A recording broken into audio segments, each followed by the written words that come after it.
श्रीशैलेशदयाधि प्रणतोऽस्मि नित्यं अत्रेयवंशपरवारिधिपूर्णचन्द्रं श्रीमत्सुकार्य पदपङ्कजभृङ्गराजं श्रीधरात्मजवरं हरिभक्तिनिष्ठं नारायणं गुरुवरं शरणं प्रपद्ये। श्रीमत्सुकार्य पदपङ्कजलब्धदीक्षं गोपालदेशिकपदाम्बुजदत्तशिक्षं श्रीभूतपट्टणयतीन्द्रमठाधिपाप्त ज्येष्ठाश्रमं शठरिपुं यतिराजमीडे सम्यग् न्यायकलापेन महता भारतेन च उपबृंहितवेदाय नमो व्यासाय विष्णवे। सारथ्यमर्जुनस्याजौ कुर्वन् गीतामृतं ददौ लोकत्रयोपकाराय तस्मै कृष्णात्मने नमः। प्रपन्नपारिजाताय वेत्रतोत्रैकपाणये ज्ञानमुद्राय कृष्णाय गीतामृतदुहे नमः। कृष्णं कमलपत्राक्षं पुण्यश्रवणकीर्तनं वासुदेवं जगद्योनिं नौमि नारायणं हरिं। कृष्णाय यादवेन्द्राय ज्ञानमुद्राय योगिने नाथाय रुक्मिणीशाय नमो वेदान्तवेदिने।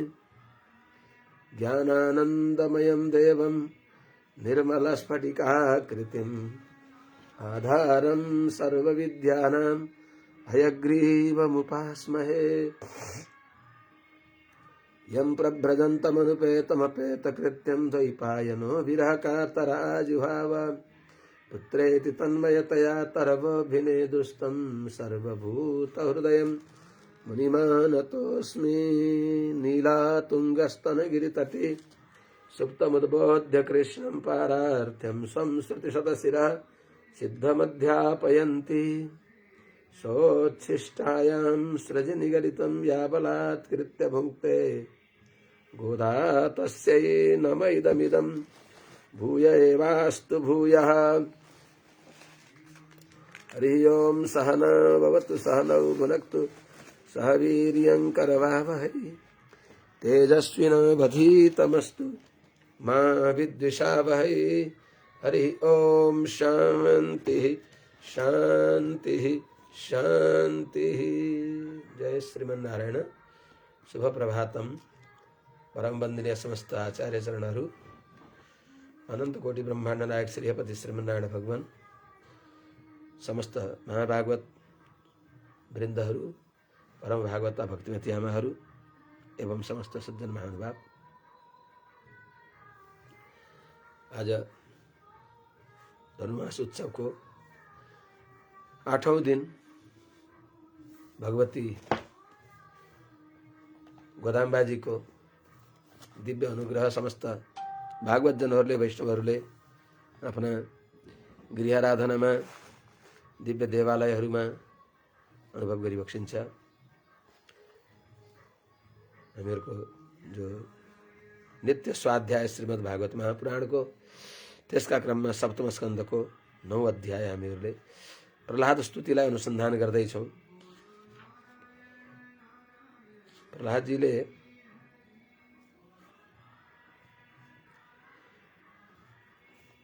भने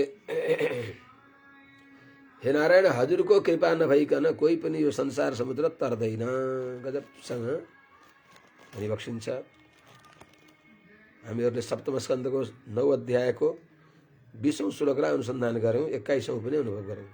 जो श्लोक हो, माया मनः सृजति कर्ममयं बलीयः कालेन चोदित गुणानुमत्तेन पुंसः छन्दोमयं यदजयार्पित षोडसारं संसार चक्रम आजा। हे नारायण, कोति तरे त्वधन्य, हजुरलाई छोडेर भनेको हजुरको शरणागत नभएको, त्वधन्य हजुरका श्रीचरण कमललाई उपाय नमानेको व्यक्ति कसले यो संसार समुद्र कठोर यो संसार चक्रलाई कसरी तर्न सक्छ र? कस्तो छ संसार हे नारायण?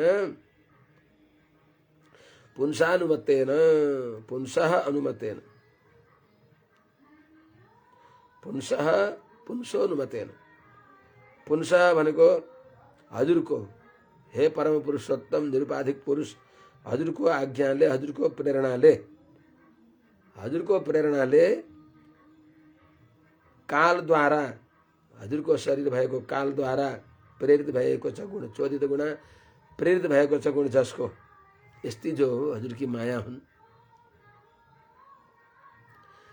तिनी मायाले प्रकृतिले माने हजुरले प्रेरित भएको कालद्वारा तिनी मायाले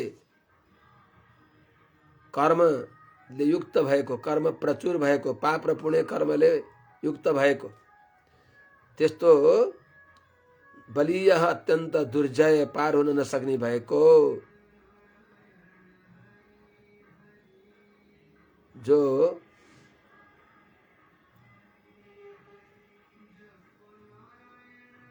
छन्दोमयम माने वेदादि शास्त्र ज्ञानको साधन भएको वेदादि शास्त्रको ज्ञान गर्ने साधन भएको मनलाई भने हो के अजया माने वेदादि शास्त्र ज्ञानको साधन भएको जुन मनलाई अगाडि आउँछ अजया जो माया भगवान की माया निमित्त भएर यत जुन मनमा अर्पित षोडसारम अर्थात जुन जीवात्मामा भनौं अर्थात यो शरीर धारण गरेका चेतनलाई शरीरधारीलाई अर्पित षोडसारम अर्थात पंच ज्ञानेन्द्रिय पंच कर्मेन्द्रिय पंच प्राण र मन सहित जो 16 यिनी 16वटा अरासन जसका जो मनका यस्तो मनलाई माया सृजति भगवान की मायाले सृष्टि गर्दछिन् त्यसनाले तन्मनोमूलम संसार चक्रम हे अज हे नारायण कर्माधीन जन्मले रहित भइबक्सेका यस्तो बलवान जो संसार चक्र छ यस्तो संसार चक्रम अनादि जन्म मरण परम्परालाई तदन्य हजुरको शरणमा नपरेको को व्यक्तिले अति तरेत पार गर्न सक्ला र त्यसनाले यो संसार समुद्र तर्नको लागि जो हजुरको शरणमा पर्छ त्यही तर्दछ त्यसनाले माम एवै प्रपद्यन्ते मायामेताम तरन्ति ते हजुरको श्रीवचन पनि त्यस्तै छ यो हामीले अस्ति हिजो सुनेका थियौं अब अगाडि 22औं श्लोकबाट सत्वं हि नित्य विजितात्मगुणः स्वधाम्ना कालो वशीकृत विसृज्य विसर्ग शक्ति चक्रे विसृष्टमजयेश्वर षोडसारे निष्पीड्यमानमुपकर्ष विभो प्रपन्नम। तिमीले के चाहियो त तिमीलाई के चाहियो भनी बक्सला प्रभु सत्वम ही नित्य विजितात्म गुण स्वधामना हे प्रभु यस्ता हजुर कस्ता भइबक्सिन्छ त्वम ही हजुर नै वास्तवमा हाम्रा उद्धार गर्नेवाला भइबक्सिन्छ हजुर स्वधामना नित्य आफ्नो असंकुचित ज्ञानैकाकार स्वरूपले अर्थात हामीहरू संसारमा जन्म लिँदा देहका धर्मले मोहित हुन्छौं त्यस्तो यी समस्त जड चेतन शरीर भएर पनि तिनका अन्तर्यामी भएर पनि तत्सृष्टा तदनुप्राविशत भने अनुसार तिनको अन्तर्यामी भएर रहेर पनि तिनका गुण दोषले जो निर्लेप भइबक्सिन्छ यस्ता स्वधामना नित्य आफ्नो दिव्य स्वरूप सामर्थ्यले स्वरूपको तेजले आफ्नो दिव्य असंकुचित ज्ञानैकाकार स्वरूपले नित्य जितात्म गुण नित्य जिती बक्सेको छ आफ्ना शरीर भएका प्रकृतिका गुणलाई जसले। कसरी त वशीकृत विसृज्य विसर्ग शक्ति स्वाधीनमा गराई बक्सेको छ, जो नाना प्रकारको सृष्टि गर्ने भएकी प्रकृतिको सामर्थ्यलाई जसले। वशीकृत विसृज्य विसर्ग शक्ति अरे विसृज्य विविध सृष्टि गर्ने भएकी, अर्थात स्थावर जंगम देव मनुष्य अंडज उद्भिद स्वेदज जरायुज यी नाना प्रकारका सृष्टि जसले गर्दछन् ती प्रकृति हजुरकी जो शक्ति हुन्। त विसृज्य नाना प्रकारको सृष्टि गर्ने भएकी, विविध सृष्टि गर्ने भएकी, विसर्ग नाना प्रकारको सृष्टि गर्ने जो शक्ति छन्, जसले नाना प्रकारको सृष्टि गर्छिन्, त्यस्तै प्रकृतिलाई पनि आफ्नो अधीनमा राखी बक्सिने भएका यस्ता वशीकृत स्वाधीन गरी बक्सेको छ।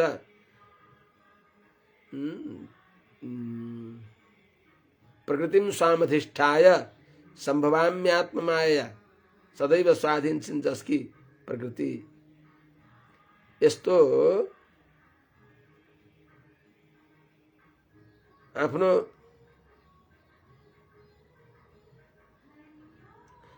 स्थावर जंगम आदि नाना शरीर जीवात्मालाई प्रदान गर्ने भएकी जो प्रकृति छन् ती जसका अधीनमा छिन्। अनि कालः अर्थात त्यस्तो काल स्वरूप भइबक्सेका, काल छ शरीर जसको, यस्ता हे ईश्वर, हे नारायण, हे विभु, हे विभो, हे समर्थ,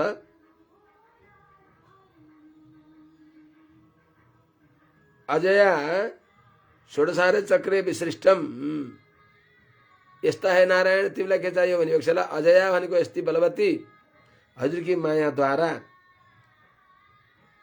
षोडशारे चक्रे यही 16 चक्रले उक्त भएको यो मन मूलक संसारमा अर्थात संसार चक्रमा मन मूलक मन एव मनुष्याणाम कारणम बन्ध मोक्ष भनेको हुनाले मन प्रधान भएको यो संसार चक्रमा मनका कारणले बाँधिन परेको छ जुन संसार चक्रमा अत्यन्त बलवान संसार चक्रमा विशिष्टम भनेको फ्याँकिएको, हुर्याइएको, आफ्ना कर्म अनुसार पथ खसेको, विशिष्टम भनेको फ्याँकिएको, उत्सर्ग गरिएको, अर्थात फ्याँकिएको, पछार दिएको, निष्पीड्यमानम के भएछ त पछाडिएर के भएछ त आमा काखा कसरी पछाडिदिए के हुन्छ भने चाहिँ त्यस्तो होइन प्रभु। निष्पीड्यमानम अर्थात दुईतिरका जाँतामा माथिको जाँतो र तलको जाँतो स्वर्ग र मर्त्यको माझमा थिचिएर अथवा स्वर्ग र नरकको माझमा दुईटा चक्रले थिचिएर मानो कोलुमा राखेको उखु जस्तो पेरिएको यस्तो अन्यत्र कहीँ उपाय नभएर प्रपन्नम हजुरका शरणमा परेको हजुरका श्री चरण कमललाई नै उपाय मानेको यस्तो मलाई उपकर्ष आफ्नो समीपमा लैजानुहोस्, उद्धार गरी बक्स्योस् यो दुस्तर संसार चक्रबाट हे नारायण पार गरी बक्स्योस्। हैन किन तिमीले यो आनन्द दिने संसारको भोगलाई, भोग्य उपकरणलाई, भोगस्थानलाई किन चाहन्नौ र किन यिनको उपेक्षा गरेका छौ भनिबक्सेला प्रभु। देखेँ मैले संसारको माया पनि, ब्रह्मलोक पर्यन्तको माया देखेँ। दृष्टा मया दिवि विभो खिल देशपानाम आयुः श्रियो विभव इच्छति याञ्जनोऽयम् यस्मत् पितुः कुपितः स विजृम्भितभ्रू विस्फुजितेन लुलितः सतुते निरस्तः। माने जुन ब्रह्मलोक पर्यन्त को विविध भोग को लालसामा आसक्त भएर व्यक्तिहरूले नाना प्रकारका तत्तत लोक प्राप्तिको लागि कर्म गर्दछन्, जसलाई चाहन्छन् त्यो सबै मैले देखेँ। दृष्टामया दिवी विभो, हे विभो, हे समर्थ नारायण, दिवी स्वर्ग आदि लोकमा, दिवी भनेको स्वर्ग भनेको ब्रह्मलोक पर्यन्त, त स्वर्ग आदि लोकमा यान भनेको जुन भोग्य वैभवहरूलाई जनोयम इच्छति, अयम जन यो जनले इच्छति चाहन्छ, त्यो के हो त? ती सबै लोकपालहरूका तत्तत 14 लोकका मालिकहरूको, परलोकका स्वाहा महाजन तप सत्य आदि सबै लोकका जो मालिक छन्, ती सबै लोकपालहरूको जसलाई व्यक्तिले चाहन्छ तिनको आयु ऐश्वर्य भोग आदि, आयु श्रिय विभव ते मया दृष्टा, ती सबै लोकपालहरूको आयु पनि देखे। अक्षयम भवै चातुर्मास याजिन सुकृतम भवति, चतुर्मास अनुष्ठान गरेर स्वर्ग गएका व्यक्तिहरूको त्यो स्वर्गलोक अक्षय हुन्छ, तिनीहरू अजर छन्, अमर छन् भनेको त्यो पनि मैले देखेँ। किनभने यान अयम जन इच्छति, ती सबै वैभवहरूलाई, ती सबै अखिल लोक अखिल दृश्यपानम सबै लोकपालहरूको आयुलाई, श्रिय भनेको भोग्य भोगोपकरण भोग आदि समृद्धिहरूलाई, विभव भनेको जो दबदबा हो, सबै लोकाधिपत्य रूपी जो ऐश्वर्य हो, हैकम हो, त्यसलाई देखेँ। ती कस्ता छन् त? ते मया दृष्टा, ती सबै मैले देखेँ। जो आयु श्री वैभव आदिले युक्त भएका ती देवताहरू पनि ये अस्मत् पितु, हाम्रा पिताको कुपित हास विजृम्भित क्रोध र हाँसोले भयभीत भएका, माने कोप क्रोधद्वारा जब उहाँले भ्रिकुटी चलाउँदाखेरि कुपित क्रोधले हाँसोले विजृम्भित भनेको बटार्नु भएको छ, भ्रू भनेको भ्रिकुटी, आँखी बहुको इसाराले मात्र त्यो क्रोधले युक्त भएको भ्रिकुटीले विस्फुजितेन कुपितेन, जहाँ क्रोध पनि छ हाँसो पनि छ, त्यसले अनि विकृत भएको, विस्फुजित भनेको विकृत भएको,